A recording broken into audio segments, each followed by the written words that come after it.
नमस्कार, मी मनदीप एम गरुडार, मुख्य संपादक पीटे न्यूज चॅनल. आपण पाहतात पीटे न्यूज चॅनल. गडचिरोली जिल्ह्यातील गॅस पुरवठ्याची सद्यस्थिती आणि नागरिकांना येणाऱ्या अडचणी याबाबत जिल्हा पुरवठा अधिकारी श्री सुधाकर पवार साहेब यांची खास मुलाखत घेतली आहे. यामध्ये पवार साहेबांनी गॅस पुरवठ्याच्या उपलब्धतेपासून ते भाववाढ, वितरण व्यवस्था आणि येत्या काळातील उपाययोजनाबाबत नागरिकांनी पॅनिक न होता स्वयं बाळगण्याचे आवाहन केले आहे. सविस्तर माहिती दिली आहे. चला तर ऐकूया जिल्हा पुरवठा अधिकारी गडचिरोली श्री पवार साहेब काय म्हणतात.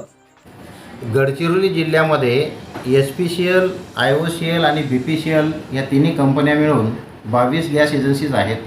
या 22 गॅस एजन्सीमार्फत दर दिवशी साधारणपणे 3000 सिलेंडरची विक्री केली जात आहे. सद्यस्थितीमध्ये आज आपल्याकडे 8000पेक्षा अधिक सिलेंडर साठवणुकीत आहे. कुठेही सिलेंडरचा तुटवडा नाही. यामध्ये पब्लिकने पॅनिक होण्याचं काही कारण नाही आहे. शासनाने असे आदेश दिले आहे की कोणालाही रांगेतनं सिलेंडर देऊ नये. प्रत्येकाला सिलेंडर द्वारपोच मिळेल. ऑनलाईन बुकिंग त्यासाठी करावी लागेल.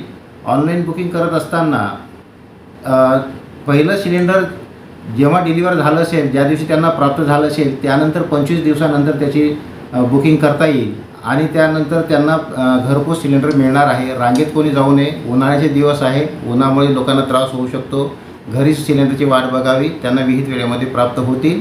सिलेंडरचा कुठल्याही प्रकारचा तुटवडा नाही आहे. याशिवाय कुठल्याही ग्राहकाची काही तक्रार असेल तर जिल्हा कार्यालयामध्ये आम्ही नियंत्रण कक्ष निर्माण केलेला आहे. त्याचा नंबर आहे, आपण टिपून घ्यावा. 07132 222 007. पुन्हा एकदा सांगतो आहे, 07132 222 007 हा जिल्हा पुरवठा कार्यालयाचा क्रमांक आहे, ज्यावर आपण आपली तक्रार नोंदवू शकता. याशिवाय प्रत्येक तालुक्यामध्ये तहसील कार्यालयामध्ये पुरवठा शाखेमध्ये सुद्धा आपण आपली तक्रार नोंदवू शकता. तिथून आपल्याला मदत केली जाईल. सर, आपण नक्षल प्रभावित जिल्ह्यामध्ये पुरवठा अधिकारी म्हणून काम करत आहात. यामध्ये जर नक्षल भागातील म्हणजे गावामध्ये ज्यामध्ये गाडी जात नाही किंवा तिथं गॅस एजन्सी पोहोचणे कठीण असतं, अशा नागरिकांसाठी आपण जिल्हा प्रशासनातर्फे कोणते उपाययोजना केलेल्या आहेत? सद्यस्थितीमध्ये प्रत्येक गॅस एजन्सीमध्ये जेवढे कंझ्युमर आहेत, ज्यांचं रजिस्ट्रेशन आहे, त्यांना पूर्वी ज्या पद्धतीने गॅस सिलेंडर वितरित केलं जात होतं त्याच पद्धतीने आतासुद्धा केलं जात आहे. ज्या ठिकाणापर्यंत वाहतूक होऊ शकते तिथे 4 व्हीलरने ते पुढे पाठवलं जातं आणि त्याच्या पुढे ग्राहकांनी त्यांचं सिलेंडर स्वतः घेऊन जायचं आहे. जिथपर्यंत पोहोचणं शक्य आहे तिथपर्यंत पोहोचून देण्याचं आम्ही प्रयत्न करत आहोत. गडचिरोली जिल्ह्यात उज्ज्वला योजनेअंतर्गत ज्या ग्राहकांना गॅस पुरवठा करायचा आहे त्याचं दर कमी का असतो आणि ते रिफिल कशा पद्धतीने करण्यात येते? उज्ज्वला योजना ही सबसिडी असलेली योजना आहे. त्याच्यामध्ये दर कमी असण्याचं कारण असं आहे की ज्या अशा महिला ज्यांना ती उज्ज्वला योजनेअंतर्गत कनेक्शन दिलेलं आहे त्याच्यामध्ये शासनाकडून जो सबसिडीचा दर आहे तो वजा करून उर्वरित रक्कम त्यांनी द्यायची आहे, म्हणून त्याचे दर कमी असतात. आणि त्याच्यापैकी जिल्ह्यामध्ये बहुतांशी 80% अधिक लाभार्थी अद्यापही ते सिलेंडर रिफिल करून घेत आहेत. गडचिरोली जिल्ह्यामध्ये गॅस पुरवठा नियमित होत आहे का सर? जेव्हापासून ही पॅनिक सिच्युएशन निर्माण झाली आहे किंवा लोक पॅनिक आहे तेव्हापासून आम्ही दररोज याच्यावर मॉनिटरिंग करत आहोत. आम्ही दर दिवशी याचे जे सेल्स ऑफिसर आहे प्रत्येक कंपनीचे त्यांच्या संपर्कात आहोत, प्रत्येक एजन्सीच्या संपर्कात आहोत. काही ठिकाणी अशी सिच्युएशन निर्माण होते की पूर्वी असं व्हायचं की जे एजन्सी धारक आहे यांना क्रेडिटवर त्यांना आधी माल मिळत होता, म्हणजे सिलेंडर प्राप्त होत होते. मग ह्या कंपन्यांनी ते क्रेडिट काढून घेतल्यामुळे आता जोपर्यंत कंपन्या पैसे भरत नाही प्रत्यक्षात तोपर्यंत त्यांच्याकडे सिलेंडर येत नाही. त्यामुळे प्रत्येक कंपनी आता सद्यस्थितीमध्ये काय करते, जेवढा सेल त्यांचा होतो तोच पैसा पुन्हा गुंतवणूक करते आणि त्या काळामध्ये कधीकधी त्यांना सिलेंडर प्राप्त होण्यास काही विलंब होतो आणि मग तिथं असं दिसून येतं की साठा तुटवडा आहे वगैरे. पण असं काही प्रकार नाही आहे. प्रत्येक ठिकाणी रेग्युलर नियमितप्रमाणेच पुरवठा केला जात आहे. गडचिरोली जिल्ह्यामध्ये युद्धपातळीनंतर काही गॅस पुरवठ्यामध्ये नियमात बदल झालेला आहे का सर? नियमात बदल म्हणजे सद्यस्थितीमध्ये शासनाने एवढंच बदल केला आहे की जो आधी पूर्वीचा सरसकट जी नोंदणी व्हायची गॅस जे आपण बुकिंग करायचो, आता 25 दिवसानंतरच बुक होईल, जो पहिला सिलेंडर प्राप्त झाल्याच्या नंतर. एवढं एक बदल आहे, या व्यतिरिक्त काही नाही. गडचिरोली जिल्ह्यात जे व्यापारी आणि घरगुती यांना योग्य पुरवठा करण्याकरिता म्हणजे कशा पद्धतीनं बुकिंगमध्ये फरक झालेला आहे? व्यापारी सिलेंडरमध्ये थोडा बदल झाला होता. सुरुवातीला व्यापारी सिलेंडर आपल्याला प्राप्त होत नव्हते व्यावसायिक सिलेंडरमध्ये, पण आता सद्यस्थितीमध्ये त्याची फारशी काही अडचण नाही आहे. जो त्यांचा रेग्युलर वापर होता त्याच्यापैकी म्हणजे 6 सिलेंडरच्या अगेन्स्ट 1 सिलेंडर एवढा पुरवठा, म्हणजे जवळजवळ 20% पुरवठा त्यांना केला जात आहे.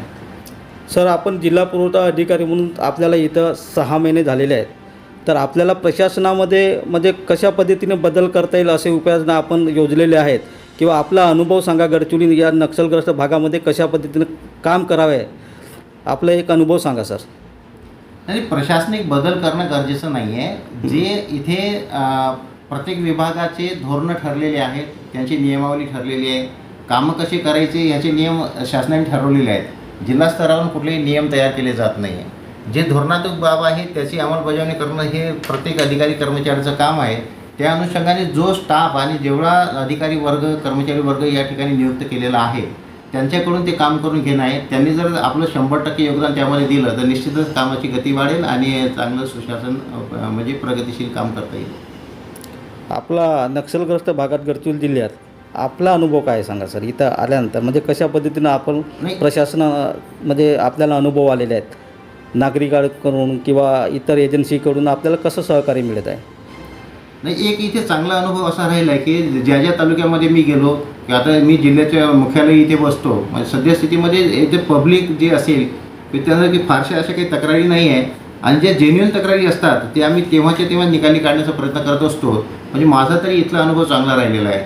चांगला जिल्हा आहे, चांगली लोकं आहेत, सहकार्य करतात. गडचिरोली जिल्ह्यामध्ये आता सध्या गॅस पुरवठा जे दर दिवसाला किती पुरवठा होऊ शकतो, आणि आपल्याकडे साठा किती आहे एजन्सीकडे, आणि किती एजन्स्या काम करत आहेत? जिल्ह्यामध्ये 22 एजन्सी काम करत आहेत. दर दिवशी 3226 सिलेंडरची विक्री होते सरासरी, आणि आज आपल्याकडे 8347 सिलेंडर साठ्यामध्ये आहेत. म्हणजे पुढील 3 दिवस पुरेल एवढा साठा आपल्याकडे आहे. सद्यस्थितीमध्ये कुठल्याही प्रकारचा तुटवडा नाही आहे. फक्त 25 दिवसानंतरच बुकिंग होईल आणि लोकांनी रांगा लावायची गरज नाही आहे. त्यांना घरपोच सिलेंडर मिळेल, त्यासाठी त्यांनी घरीच वाट बघावी. जिल्हा पुरवठा अधिकारी सुधाकर पवार साहेब म्हणाले, नागरिकांनी पॅनिक न करता गॅस एजन्सीमध्ये रांगा लावू नयेत. गॅस साठा पुरेसा आहे. काळाबाजार रोखण्यासाठी 25 दिवसांनी गॅस बुकिंग करण्याची मर्यादा घालण्यात आली आहे. भारत गॅस आणि इंडियन गॅस कंपनीकडून आलेल्या मेसेज व OTP नुसारच गॅस वितरित केला जाईल.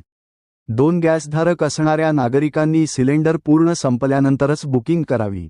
घरगुती किंवा व्यावसायिक गॅस मिळणार नाही अशी शंका बाळगू नका. प्रशासन आणि गॅस एजन्सीला पूर्ण सहकार्य करा. काही अडचण आल्यास जिल्हा पुरवठा विभाग गडचिरोली यांच्या हेल्पलाईन नंबरवर संपर्क साधावा. तुम्हाला कोणतीही अडचण असल्यास जिल्हा पुरवठा विभागाच्या हेल्पलाईनवर तक्रार नोंदवा. P10 न्यूज चॅनेलला लाईक, शेअर आणि सबस्क्राईब करा. अशा महत्त्वाच्या बातम्या सातत्याने पाहण्यासाठी बेल आयकॉन दाबा. धन्यवाद. जय महाराष्ट्र.